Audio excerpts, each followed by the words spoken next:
Welcome back, trainers, and today we've taken a look at Poliwrath. I believe it is called. Yes, it's Poliwrath.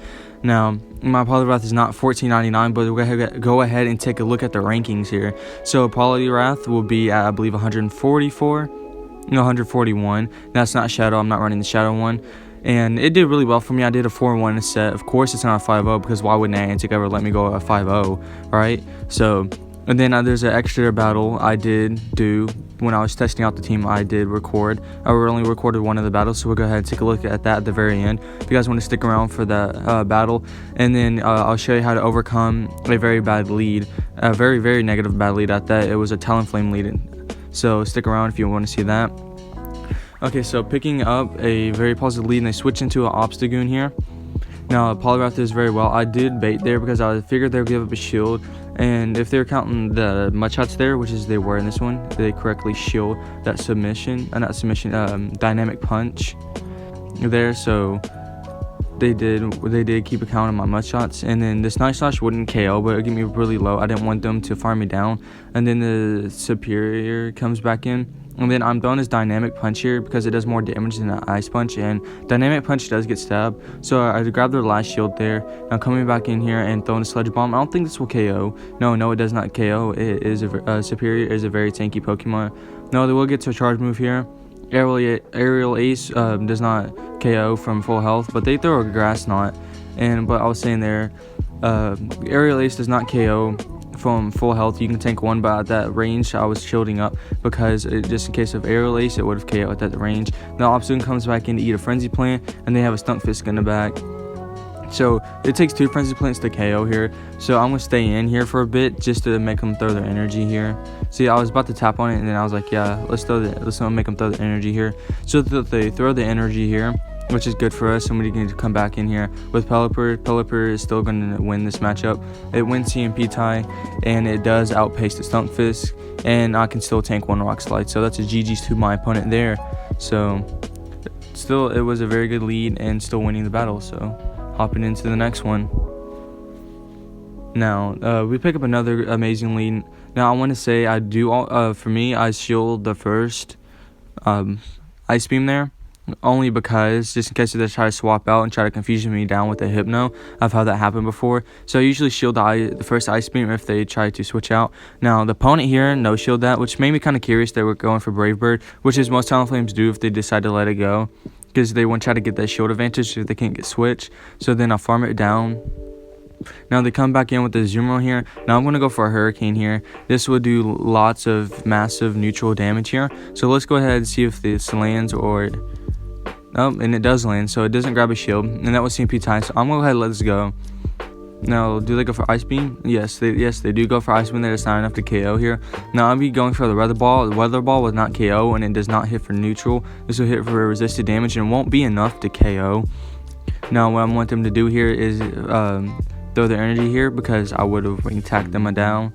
So I do not decide to shield that there, so I'm going to go ahead and let this go. Come in with the Venusaur and farm down. Now, where they have back, they have 2 shields, so it's an Umbreon in the back. So I know my Poliwrath to do very well here, so I'm just going to look to stay in here just to grab shields. Now, Follow Play will be coming through. I'm going to shield this because it doesn't really matter where my shield goes here, so I can still shield one of them. So I'm ripping off this first Frenzy Plant here because I have 2 Frenzy Plants loaded. So there goes the one. It does get the shield because I wanted them shield. That's why I shielded, kind of. So, like I said again, the shield doesn't matter where it goes. It can go to the Poliwrath, it can go from the Venusaur. I'm still going to win this matchup. They still don't know what I have in the back. So, they throw the next Foul Play, and I still want them to shield. So I just come back in and throw the Dynamic Punch at them. So they're going to have to shield this one, or else it gets them very, very low. I think it will actually KO at that range. So then they do throw their energy here. I'm going to come in and throw Poliwrath here. Now, I don't think they'll get to a move on my Poliwrath. Let's see. Yeah, and another thing with KO, not even last resort, but KO. So yeah, I'm able to get to this Dynamic Punch, and that will be a G to the G's. So taking this second win in the set. So let's go ahead and hop into the next battles here. So let's see what we pick up a lead against. So we pick up a lead against a Dragonite. So this is a very, very bad lead. That Dragon and that the Dragon Flying type will double resist the grass type attack. So we're coming in here. Now I'm not going to go ahead and bait. I'm going to go straight for the dynamic punch. It will hit for heavy neutral damage, which it does land. That does a lot. I mean for a dynamic punch, it does a lot. And Poliwrath hits kind of hard. He's not more of a tank, but he's more attack weighted. So coming in here, and I'm going to throw an ice punch here because they're most likely to shield here. So let's go ahead and see if we get a shield from the opponent. Yeah, we do get a shield from the opponent there. And then I'll go for another ice punch here before they try to farm me down. So we're coming in here, throw another ice punch, and they do decide to double shield, which is good for me because I'm going to get to this next ice punch. And they are using water gun. So I would suggest you using Mud Shot and Mud Bomb and Blizzard because that's the recommended moveset, and it does really work really well. So they come in Dragonite, and then they just farm me down. Now I can line this Pelipper up against the Dragonite because it has a much better matchup. Even though the Weather Ball is resisted, Frenzy Plant is double resisted, but I can still hit for neutral with the Sludge Bomb on the Venusaur. So I'm building up to a Hurricane here, and then I'm fine with. I was gonna be fine with if I did land it on the Azu there. But I can still win this in I believe the no shields. I believe I can win this. Yeah, the no shields. So I'm farming up a little extra before they get to their next ice beam here. So I'll be throwing this Frenzy Plant. This will be enough to take out the Azu there. Dragonite comes back in, and I was almost able to get the Sludge Bomb. Dragon Breath is just so fast, and this Hurricane will KO. Dragonite is extremely glassy, but has so many resistance because that Dragon typing on it. And that would be a GG to my opponent there. So still won. I still had a shield, so either way that would have been a GG. So hopping into the next battle here, we pick up a very, very bad lead against this Skarmory. I think this may be one of our losses here. So safe switch into Pelipper here because Pelipper is going to be a safe switch, and we're going to use Poliwrath as a closer here. Usually we do. So they're deciding to stay in here. So tell me they have something kind of weak in the back to Pelipper. Now I'm doing a very nice fast move denial here because that's what I'm doing. As they're in the middle of the animation, I am throwing my charge move. That was a nice CMP tie, so they don't sneak in an air slash there. So I will be opt to shield this first one because it will be taking me out or very close to. So I'm getting to this next weather ball. Now let's see if the opponent starts throwing up the shields here. They do. Oh no, actually they let that one go. So I'm going to be double shielding this because this will sweep my backline because I'm double weak to flying type, especially Venusaur. I can't go up against that. And they come in with the Metal Claw Ferrothorn, which is very interesting. Now I'm trying to get this Hurricane here. And now oh yeah, I don't have no more shields. So I double shielded the Pelipper. So now the Pelipper will go down. Now I think I'll bring back in the Poliwrath here. So, and then I catch the Power Whip on my Venusaur. So I call it Power Whip is double resisted because that poison type and that grass type there. So very nice catch on my end. Now you want to run Bullet Seed, Thunder, and Power Whip is the recommended moveset. Now it does get Flash Cannon, Mirror Shot, and it does, I believe, get Acid Spray. I was checking the moves on it, and I do believe it also gets Acid Spray. So if you want to go ahead and take a look at that on PV Poke to see if I'm right or not. No, so I do believe it does get Acid Spray there. Let me know what you think of the new look. Hopping off this commentary real quick. Let me know what you think of the new look on the side there. And I'll be changing the frame from that blue and purple one. I have a red and kind of a whitish one. I'll be using that one because I think it looks better. But I'm using this one just for this one video, so bear with me. But let me know what you guys think on the text there, because I know you guys don't want to see that every single day. Every time I upload a video, just trying to spice things up a bit. So let me know what you guys think in the comments if you make it this far. So now this is very obviously bad matchup for me. They're gonna throw a Poliwrath, and this will be enough to take me out. So that's a GG's to my opponent, and there's my loss there.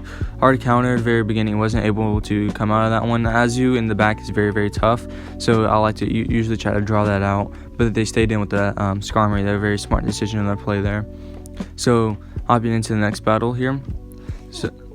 So picking up a very nice lead against Raichu. Now I would be shielding these Psychics because they wouldn't stay in if they didn't have a charge move to throw at Venusaur. So they most likely have Wild Charge and Psychic there. So it takes 4 Volt switches to the Psychic and 3 to the Wild Charge / Thunder Punch there. So I'm counting their moves here. Now this is another Psychic. I will double shield. It's a very risky play on my part here because double shielding in the very beginning is not always the best, but I also want to try to win lead here. and they almost caught Frenzy Plant, but I held on to the energy there. And this is a great example of holding on to the energy. Now they thought they caught a Frenzy Plant, but I threw the Sludge Bomb there. Come back in my Poliwrath, and they're not able to get to a move here. No, you won't believe it, but this Ice Punch would not be enough to KO. So watch this. But I'm able to mud shot down afterwards, just one mud shot. So I think the opponents did an overtap there because they thought they were going to farm down. Now I'm throwing this Ice Punch, and this will be enough to take out the Raichu there. Now I do believe in this one they do back out. And that was the end of this set. So we'll go ahead and take a look at these this one bonus battle I decided to put in here for you guys. So let's go ahead and look at that. Now I pick up a very bad lead. Now I safe switch this time into Poliwrath before I ever did use pelipper as a safe switch. So now I'm throwing his Ice Punch here because it does hit for super effective. So let's see if we draw a shield, and it does. We draw a shield. Now I'm just going to go ahead and let this go. I'm going to take shield advantage here, because we have kind of an answer to it. So now we get to line the Venusaur up against the superior. So our Venusaur doesn't have to deal with the Talonflame there. I will shield once because Aerial Ace is super effective, but you can survive one. But I don't want them to come in after this matchup and them coming and farm me down with the Talonflame there. So the reason why I kind of took switch advantage and try to grab shields from there, because I don't want Talonflame to sweep with 2 shields there. Sorry, my battery is low there at the moment. So I'm throwing the Sludge Bomb here, and I would get it very low. Now I'll come with the Pelipper, and then they go into a Stunfisk here. So this is kind of looking rough right now, but I will opt to shield this first one. It does one Rock Slide will not KO. It takes actually 2 Rock Slides. Now this is why I kind of won this one. Energy management. Energy management is very, very, very key into playing this game. See, fast move denial and energy management. So I do sneak in, I believe, 1 or 2 wing attacks here in this matchup, and I do a very nice job of fast move denial here. So I do now land that one, and then 1 mud shot, 1 wing attack, and then I throw this next weather ball here. Now I think the opponent lost count of my energy, so I'm able to get this next weather ball. This will be enough to KO. So if you guys enjoyed today's battle, please leave a like. Comment down below what you guys think, and I'll guys see you in the next one. Poke Trainer out.